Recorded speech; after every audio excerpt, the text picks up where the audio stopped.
Okay, so once you stopped, always handbrake first. So we're secure in the car, then neutral, then cancel your signal. So it's always 1, 2, 3. Yeah. You see what I mean? So we almost stalled there.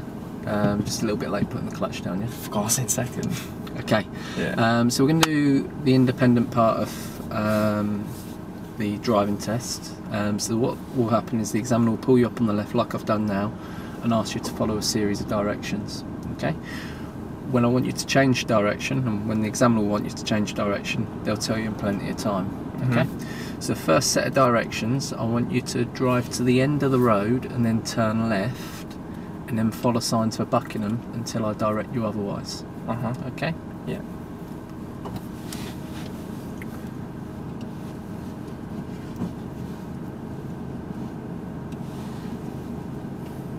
So just get your biting point ready first. Yeah. And then your observations. Do you see what I mean? Because you're on a hill. A little bit more gas. Right shoulder. Don't worry. Foot on the brake. Foot on the brake. Handbrake on. Handbrake on. Okay. Engine on.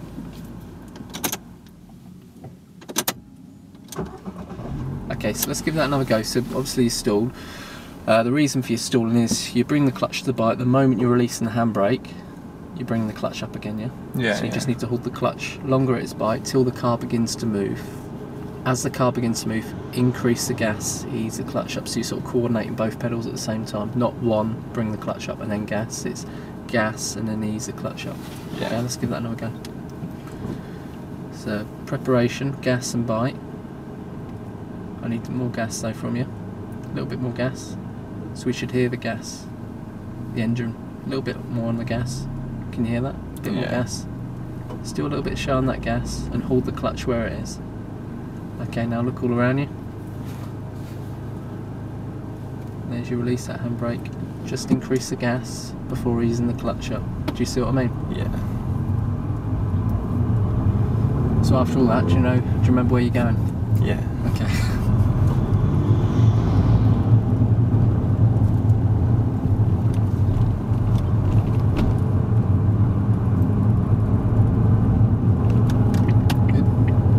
Some people put their signal on too early there, so you've done well there.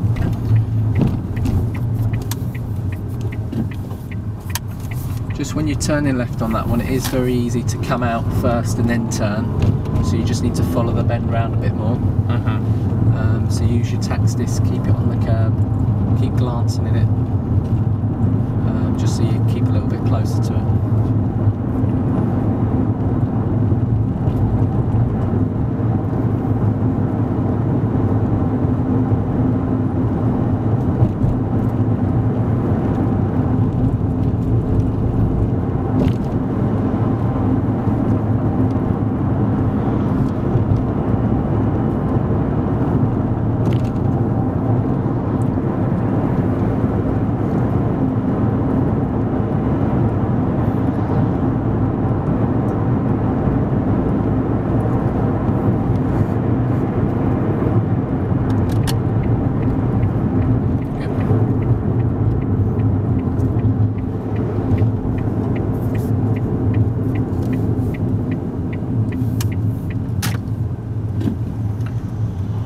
If that signal comes off, you want to put it back on there until you've come out of the junction.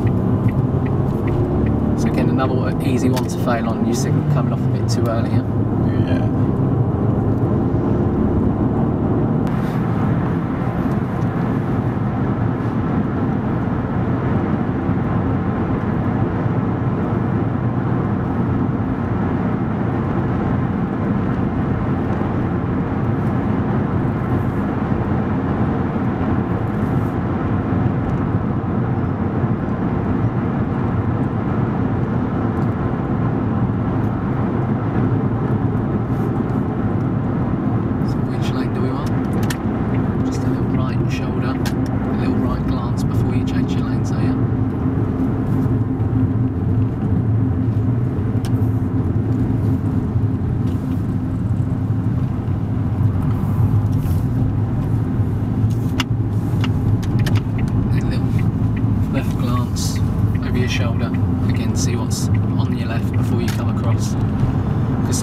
might use that left-hand lane to go ahead, not seeing the arrows, yeah?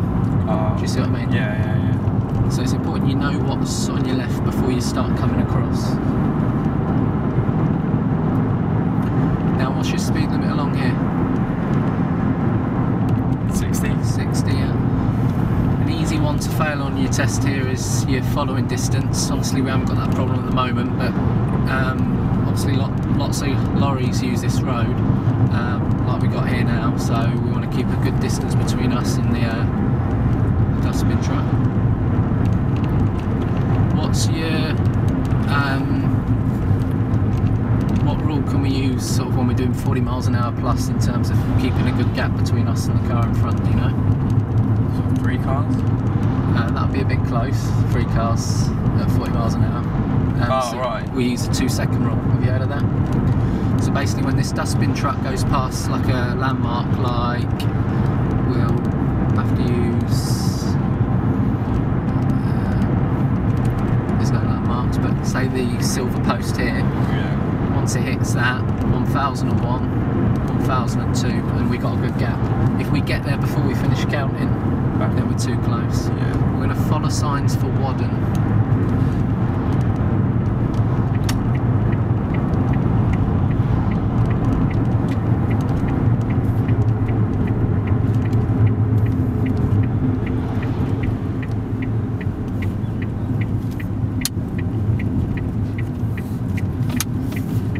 Just bring that clutch up because you're coasting there.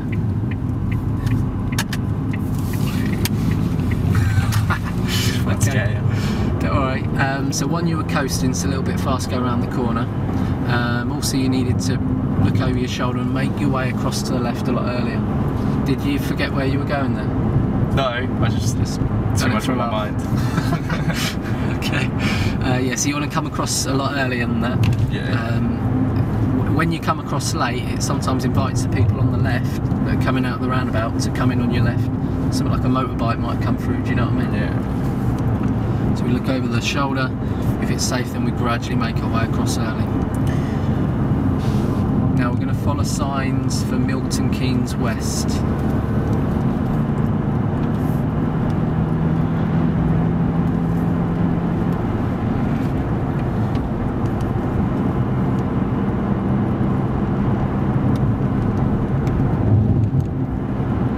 So what would happen to your stopping distance in the rain? Increase? By how much? I don't know. Just, it doubles. Oh, okay. So obviously if it's 2 seconds at 40 miles an hour, it becomes 4, yeah? Yeah.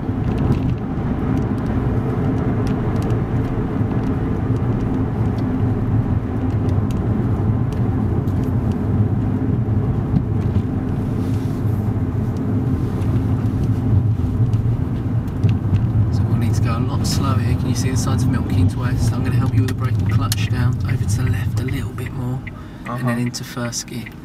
Now this is really tight here, isn't it?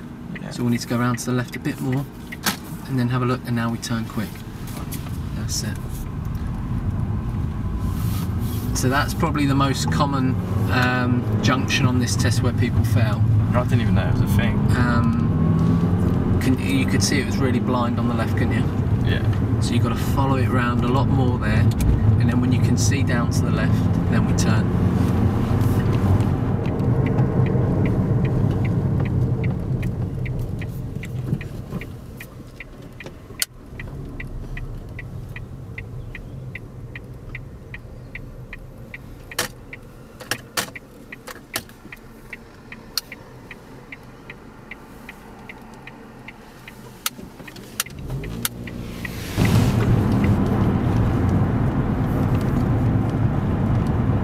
I've never been on roads like this.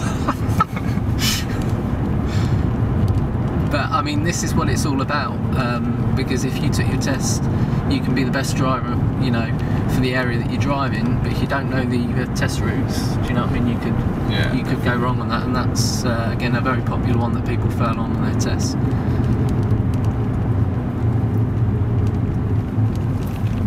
So people don't realise, you know, that they can't see the left turn too early, and then a car comes around. Yeah. Smack. The examiner wouldn't let you do that though. He'll brake you. Is that failed then? Yeah.